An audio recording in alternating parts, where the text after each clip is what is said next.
10 কোটি ইরানিয়ান, আপনি শিয়া হন সুন্নি হন সেই হিসাবগুলি পড়ে। বাট এই ভূখণ্ড আজকে গণকবরে পরিণত হচ্ছে।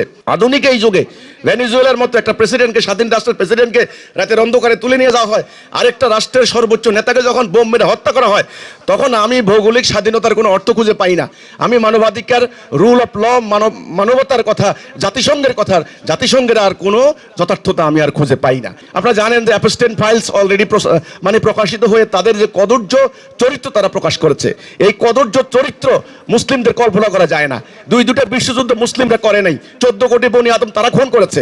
অ্যাটম বোমা তারা নিক্ষেপ করে হিরোশিমা নাগাসাকিতে মানবতার ইতিহাসের বর্বরতম মানবাধিকার লঙ্ঘন করেছে। এই বাস্তবতায় আমাদেরকে বাঁচতে হলে আমাদের অস্তিত্ব, আমাদের সার্বভৌমত্ব, আমাদের বিশ্বাস, আমাদের ভবিষ্যৎ প্রজন্মের রক্ষা করতে হলে পুরো মুসলিম জনগোষ্ঠীকে একটা কথার উপরে ঐক্যবদ্ধ হতে হবে, লা ইলাহা ইল্লাল্লাহ মুহাম্মাদুর রাসূলুল্লাহ।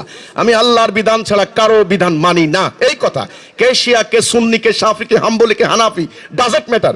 কে টাই কোট পরেন, এটা কোনো ব্যাপার না। কোরআনে এগুলি নিয়ে কোনো কথা নেই। কে পাঞ্জাবি পরেন, টুপি পরেন, কোনো ব্যাপার নাই। যিনি অ্যাডভোকেট, যিনি ডাক্তার, যিনি শিক্ষক, যিনি রিক্সাওয়ালা, আমরা সবাই সাদা, কালো, লম্বা, খাটো, বেটে, ইরানিয়ান, আরবি, আজমি, ইন্ডিয়ান, সবাই মিলে এক জাতি, ওয়ান নেশন।